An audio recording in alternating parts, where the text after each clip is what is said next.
desde un poco antes de donde dejamos la clase anterior. Vamos a hablar un poco de muestreo y cuantización. La idea del muestreo es sacar una foto de la señal que se quiere digitalizar. Y la parte de cuantización es llevarla a una expresión digital, es decir, cuantizar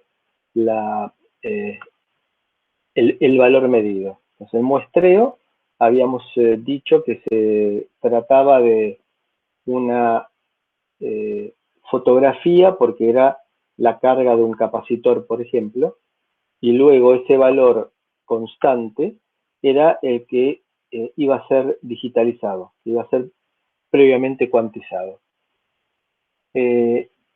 Todo esto busca discretizar la señal de entrada, siguiendo la idea de discretización que ustedes vieron en análisis de señales y sistemas. Entonces, el muestreo consiste en tomar muestras de la señal, de la amplitud de la señal, a intervalos regulares, en forma periódica. Es equivalente a multiplicar la señal de entrada por un tren de impulsos unitario, no de delta Dirac, sino de impulsos unitarios. Y tomar una muestra, cerrar un interruptor, cargar un capacitor por unos segundos y luego abrir el interruptor. Esa es la idea del muestreo. Se utiliza un circuito de mantenimiento o retención, hold, de orden 0, que es básicamente un capacitor. Entonces, el muestreo, esta es la señal original, lo multiplicamos por un impulso unitario, de amplitud unitaria, y nos queda esto, que es lo que se carga el capacitor hasta que vuelva. Entonces, fíjense que tomamos una muestra aquí, otra muestra aquí, y así sucesivamente, y nos queda este tren de pulsos. Después, con el capacitor, lo que hacemos es retener la señal medida hasta que cambie. Entonces, vamos a ir tomando esta muestra, la mantenemos hasta que aparezca esta muestra, la mantenemos hasta que aparezca esta muestra, que la mantenemos hasta que aparezca esta muestra, y nos queda esta señal retenida, muestreada y retenida. Después de esto, lo que nos queda por entender es que lo que exista entre muestra y muestra desaparece. Es decir, lo descartamos, no existe para nosotros. Lo importante para mantener los detalles de la señal es que el muestreo sea lo suficientemente rápido, así que el lapso entre muestras sea lo más pequeño posible.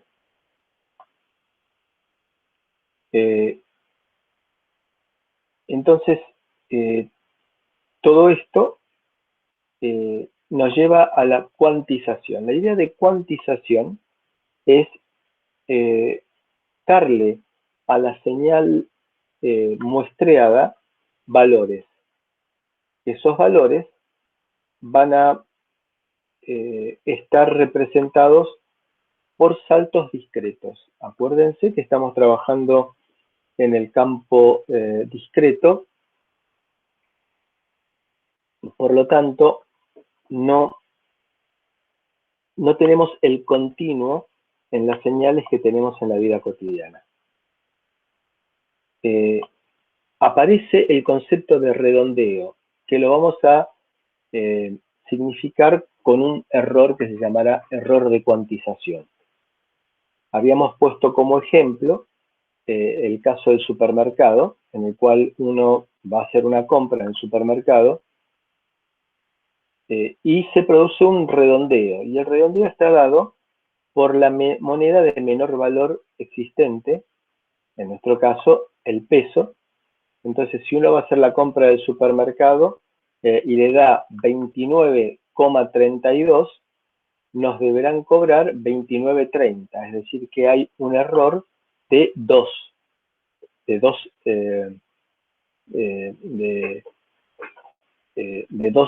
20 centavos, es decir, perdón, dije mal, 29.32 nos redondean a 29 pesos, hay un error de 32 centavos, y como es, el error se mide como valor medido menos valor verdadero, el valor medido sería aquí 29, el valor 29 verdadero sería 29,32, el error sería de menos 0,32. Ese es un error de redondeo y que lo vamos a llamar nosotros error de cuantización, producto del redondeo. Voy otro día al supermercado y hago otra compra y sale 45,89. Entonces, el redondeo me lleva a 46 pesos, con lo cual el error en este caso va a ser valor medido, que va a ser el valor pagado menos el valor real. Entonces ahí me dará una diferencia de más 0,11 pesos. Ese es el error producido con el redondeo, ese es el error de cuantización. Y está dado, en el caso nuestro, ahora llevándolo al mundo del muestreo, está dado por el peso que tiene el menor bit de nuestro conversor. Si nosotros vamos a utilizar un dispositivo que se llamará conversor analógico digital y que el peso del bit menos significativo es el que va a fijar el redondeo. Por ejemplo, supongamos tener un conversor analógico digital de 10 bits. El peso del bit menos significativo será 1 en 2 a la décima, es decir, 1 en 1024. Entonces, ese será el error de redondeo. Vamos a ver ahora en unos minutos el significado un poco más exacto de ese error de redondeo. Si tengo un conversor analógico a digital de 12 bits, el error de redondeo será 1 en 4096. Con lo cual, vamos a tener un error de redondeo menor, un error de cuantización menor. Cuanto menor error de cuantización yo quiera tener, mayor cantidad de bits tendré que tener de resolución en el conversor. Habitualmente, mayor cantidad de bits significa mayor costo. Entonces, tengo que ponerme a analizar para el error que yo tenga admitido, qué cantidad de bits necesito.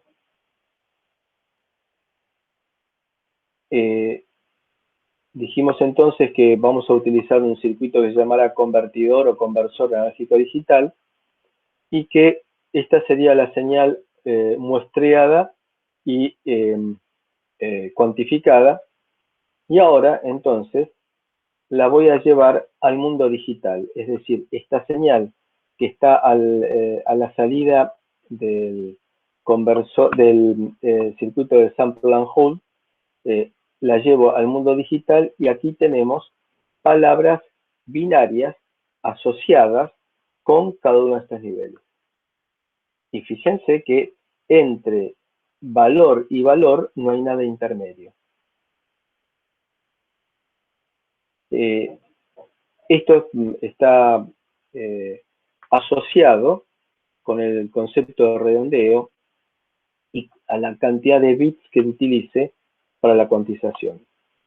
Hay que buscar tener la cantidad de bits necesarios para poder representar las variaciones más pequeñas en la señal, pero siempre recordemos que nos representa mayor costo el hecho de tener mayor cantidad de bits, con lo cual voy a buscar la cantidad de bits imprescindible para esta aplicación.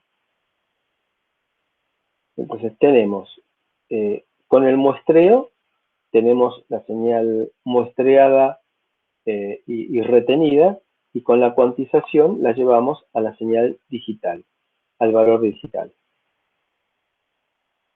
El teorema de muestreo es simple de definir y que busca tener la información suficiente como para poder recuperar la señal analógica original. Es decir, como para poder volver al mundo analógico con la menor pérdida de información posible. Suelo yo utilizar siempre en esta parte un ejemplo que no es exacto, pero es bastante aproximado a lo que queremos decir. Todos ustedes conocen lo que es MP3, ¿sí? Supónganse que yo les doy un CD de música a ustedes y les digo, quiero que este CD de música me hagan un respaldo, digamos, un backup en formato digital, en la nube o en un disco rígido o en donde sea, pero que yo pueda recuperar la calidad de este CD, en el caso de que el CD se rompa. ¿Qué hacen ustedes? ¿Qué les parece? ¿Qué harían?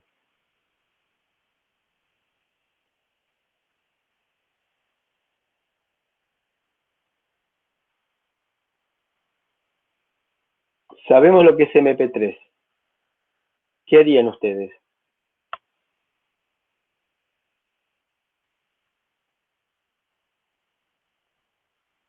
¿Están ahí? Sí, sí, igual no entendí la pregunta, Marco, yo. O sea, Tengo como... un CD. Me compré un CD. Los CDs se dañan. No se sabe todavía bien por qué, a pesar que los CDs tienen como 40 años, pero hay algunos hongos que atacan al aluminio de los CDs, esto es en serio, ¿no? Y producen como si fueran perforaciones. Y pasa a veces que, por ejemplo, a mí me ha pasado un CD doble, es decir, que están en la misma cajita dos CDs, que uno apareció picado y el otro no. Es decir, que no es debido al almacenamiento, porque los dos estuvieron almacenados juntos, sino que algo que todavía no se conoce muy bien a pesar del tiempo, tampoco le han puesto mucha energía en el tema. Entonces yo digo, miren, por las dudas, como este CD es un CD difícil, caro y que hubo una producción muy pequeña, lo quiero reservar. Si se me daña el CD, yo quiero poder recuperar la información de ese CD. Es decir, guardémoslo en la nube, guardemos en un disco rígido, pero busquemos de alguna manera poder recuperar el CD si se pierde, si se daña. ¿Cuál sería el camino que harían ustedes?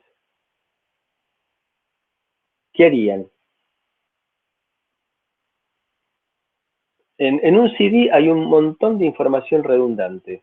Es decir, que un CD desaprovecha el espacio.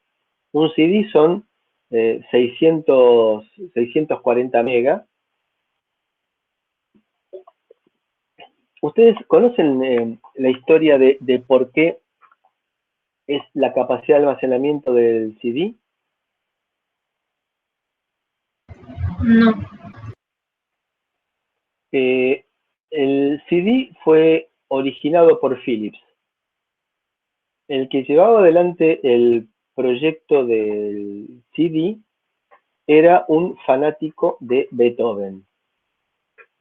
Entonces, eligió el tamaño del CD para que pudiera entrar, creo que era la quinta sinfonía de Beethoven, en una versión particular, creo que era de von Karajan, y que llevaba para digitalizar las 640 megas.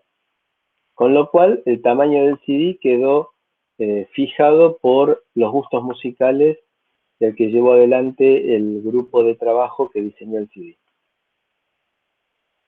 Es un paréntesis, es un comentario para distender. Digamos que de esos 640 megas que tiene un CD, hay información redundante. Por ejemplo, duplicación de información en ambos canales. Si yo lo llevo, esos 640 megas, los llevo a MP3, ¿tienen ustedes una idea de cuánto ocuparía ese CD llevado a MP3? No exactamente, pero mucho menos, porque los CDs por lo general están en WAV. Aproximadamente un décimo, es decir que llevaría aproximadamente en MP3 64 megas. Entonces, si yo quiero con un disco MP3eado, quiero recuperar el disco original, ¿lo puedo hacer?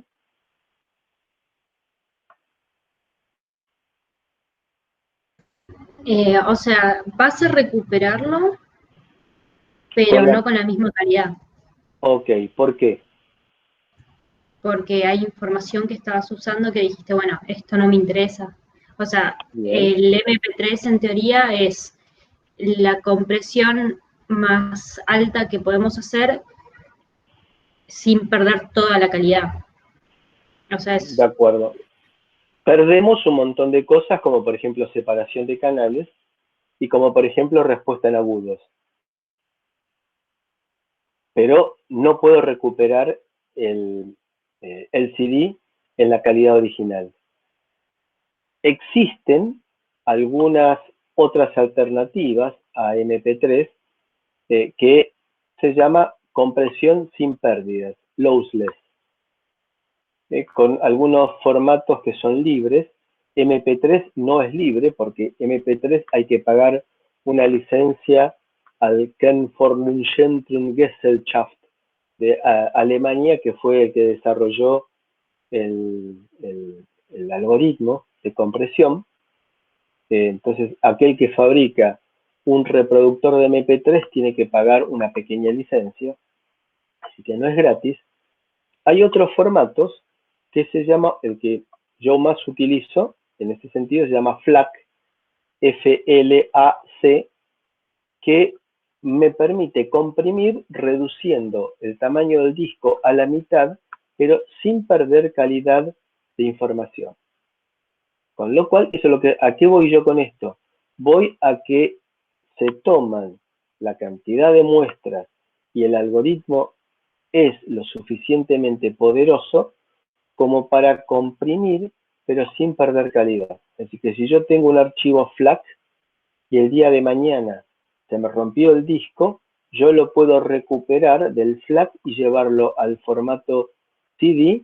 La mayor parte de los software de grabación de CDs me permiten hacerlo, y hasta puedo llegar a conseguir la imagen para imprimir la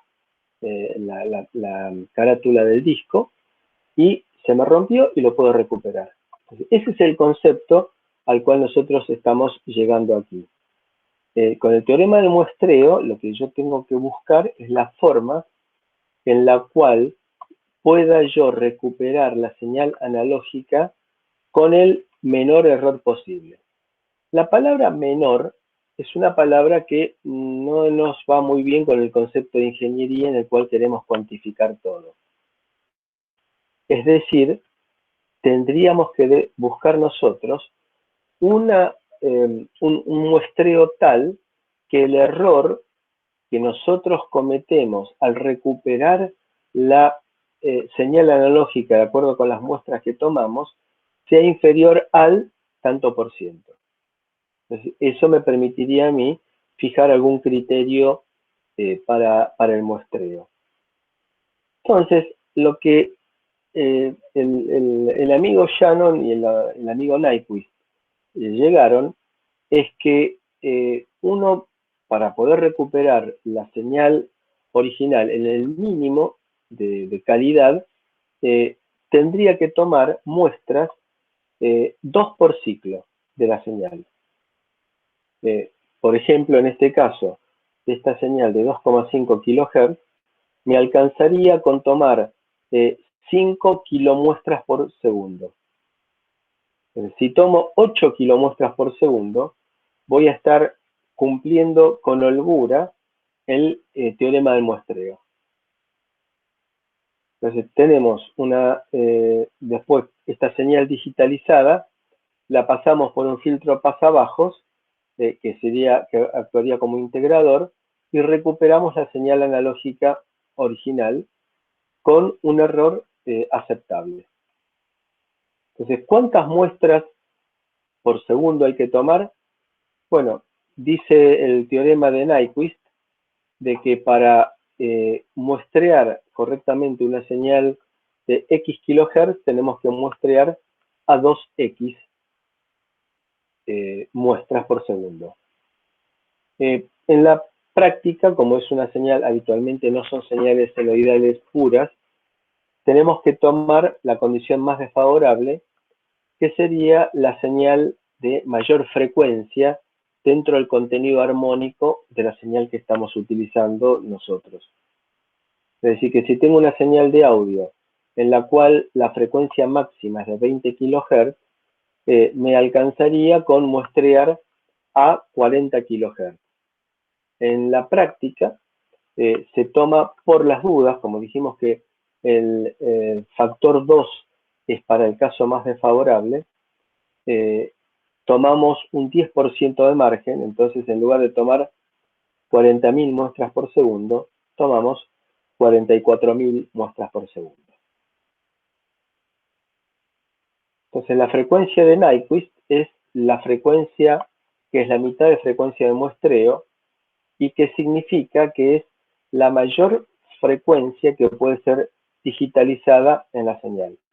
Si yo les digo a ustedes que estoy muestreando a 40 kilomuestras por segundo, la máxima frecuencia de señal que yo voy a poder pasar por mi circuito de muestreo será de 20 kHz, y es la que se llama la frecuencia de Nyquist.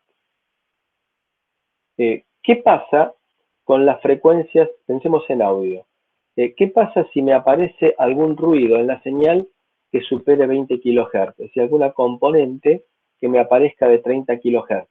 No estaba en mis planes, no es audio, pero fue algún ruido que se indujo en mi sistema. Entonces, en ese caso, lo único que yo puedo hacer es eliminar toda señal que esté por encima de los 20 kHz. Pasar entonces por un filtro que me atenúe muy fuertemente fuera de los 20 kHz.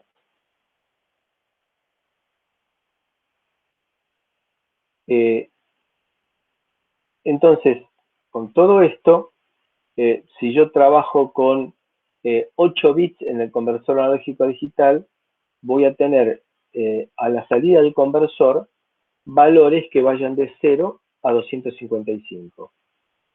Si utilizo un conversor de 16 bits, tendré a la salida del conversor valores que van desde 0 a 65.535.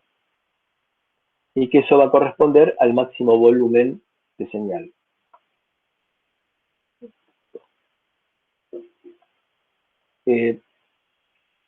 De acuerdo con las características de la señal y de los requerimientos de todo el conjunto, de todo el sistema, será la elección del conversor analógico a digital que necesite. El efecto de señales no deseadas que me aparezcan por encima de la máxima frecuencia de señal requieren, dijimos, un filtro. Ese filtro recibe el nombre de filtro de aliasing. La traducción es aleación, así parece que fuera escrito por un bruto, aleación mal escrito, pero es una traducción muy poco utilizada, y el término que se utiliza es el término original, que es aliasing, que consiste en serruchar toda frecuencia que esté por encima de la frecuencia que queremos nosotros dejar pasar como máxima frecuencia posible. Esto es un filtro analógico que después vamos a ver cómo se puede llegar a utilizar con el... ¿Vieron el programita que está en el aula virtual? El programita de diseño de filtros.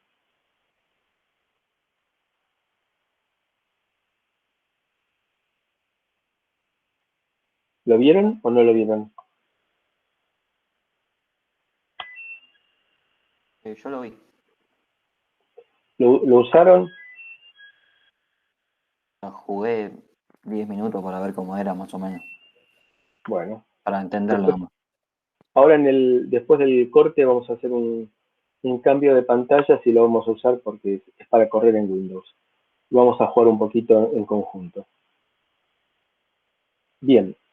Entonces, ese filtro de aliasing es un filtro analógico que va a estar en la entrada del conversor analógico digital, que formará parte de un circuito de acondicionamiento de la señal, y lo que hace es eliminar toda señal, atenuar toda señal que esté por encima de la máxima frecuencia de señal permitida que tenemos. Dije al principio eliminar. Bueno, eliminar no se puede atenuar, para lo cual buscaré diseñar un filtro analógico que tenga una atenuación fuera de banda lo más importante posible. Es decir, que para tener una atenuación fuera de banda lo más fuerte posible, va a ser necesario colocarle una gran cantidad de polos. Una buena cantidad de polos. Lo cual me conlleva, ustedes recuerden de teoría de circuitos 1, cuando yo tenía muchos polos, se me generaba una situación conflictiva en cuanto a la estabilidad del sistema. Con lo cual, no voy a poner un filtro de 200 polos, porque un filtro con 200 polos es totalmente inestable. Lo más probable es que sea un oscilador.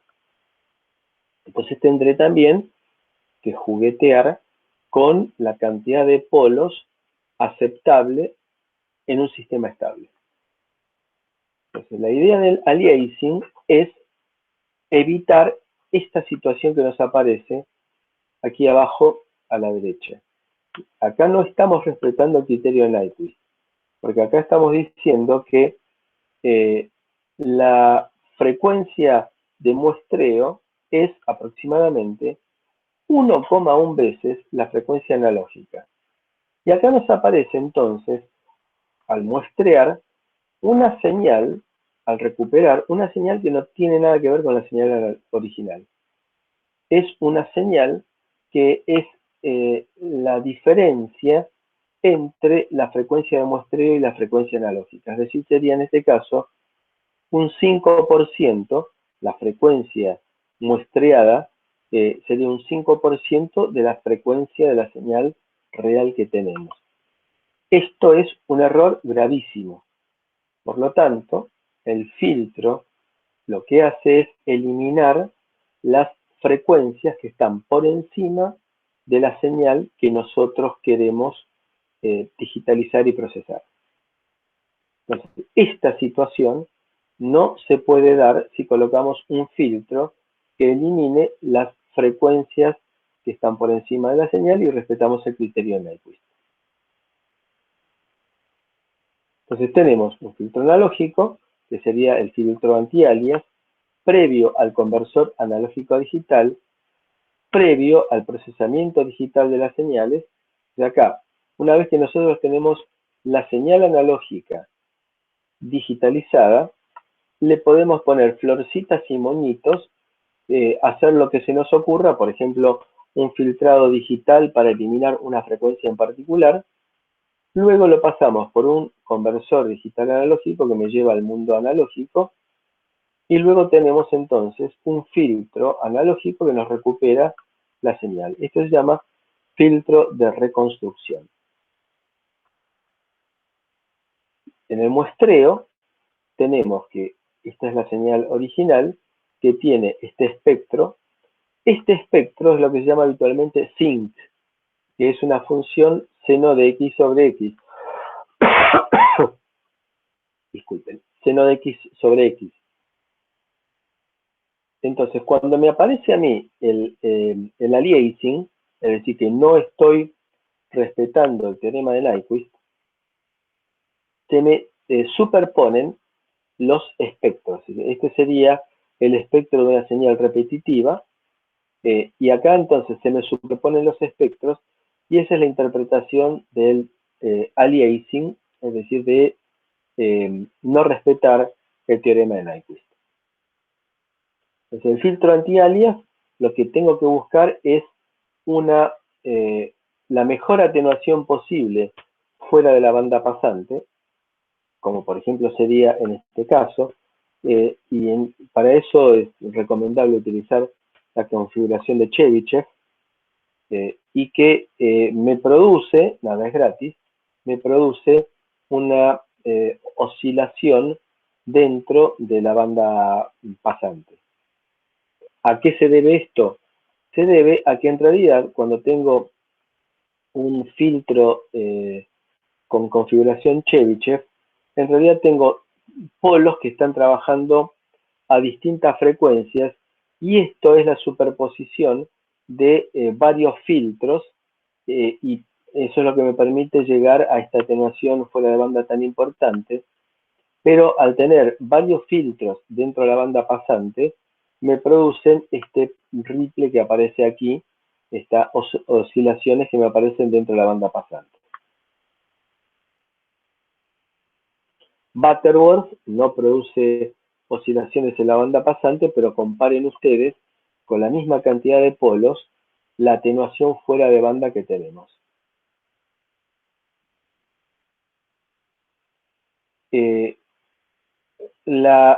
Si tenemos esta excitación, la respuesta de un filtro Bessel, que lo que tiene es respuesta en fase lineal, sería este tipo, y con Chebyshev tendríamos las oscilaciones en la banda pasante, acá estamos llevando tiempo en el eje de abscisas, las oscilaciones en la banda pasante se traducen en oscilaciones en la respuesta temporal. Supongamos que nos aparece, esta es la señal analógica de entrada, nos aparece acá este ruido que producido por un motor que se encendió, un tubo fluorescente que se encendió. Entonces, si no coloco algún tipo de filtro analógico que me atenúe esta frecuencia, que es mucho más alta que la frecuencia de la señal original, me va a aparecer en la respuesta digitalizada, me va a aparecer esto, que es, sin lugar a dudas, es un error. Entonces, un filtro que tenga buena atenuación fuera de banda me va a eliminar los efectos de esta señal. Esto sería, que me aparece aquí, si no coloco ningún tipo de filtro. ¿Qué es lo que se llama LSB?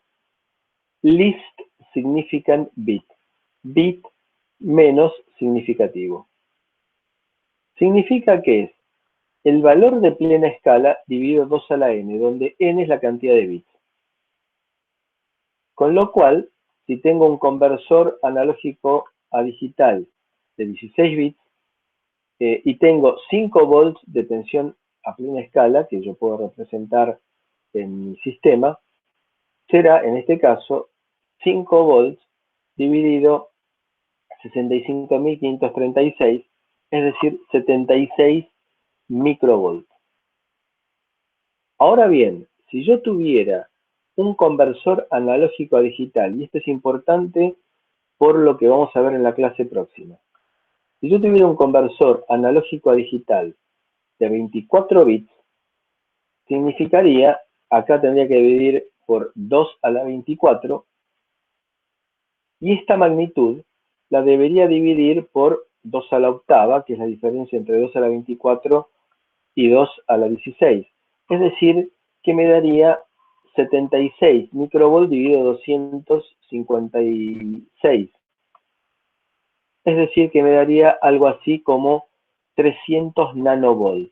Es decir, que en el caso de un conversor analógico a digital de 24 bits, el bit menos significativo vale 300 nanovolt. Es decir, que una mosca que estornuda en la habitación ya me cambió 300 nanovolt.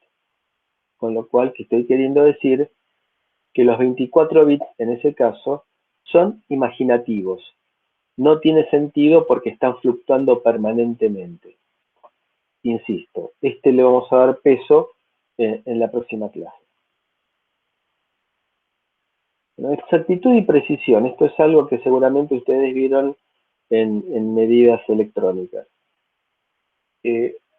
Para que un sistema sea exacto, tiene que ser preciso. Precisión significa repetitividad.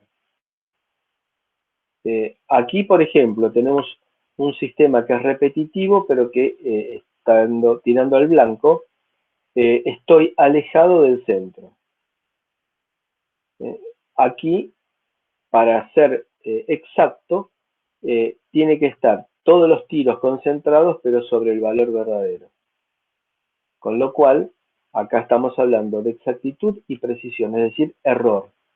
Es un número que cada fabricante lo da de acuerdo con su conveniencia. Entonces hay que saber leer cuando me dicen que el error de un conversor es de, por ejemplo, más o menos 3 bits menos significativos. Fíjense lo que estoy diciendo. Que el error que me da el fabricante me dice que los 3 bits menos significativos no sirven. Que me dio, por ejemplo, 24 bits de resolución, pero que en realidad yo puedo llegar a usar 21 bits, porque el error especificado por el fabricante es de más o menos 3 bits menos significativos. ¿Alguna pregunta?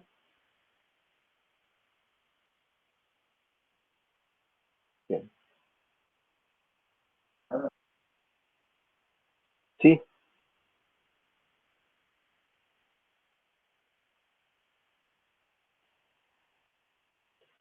Bien.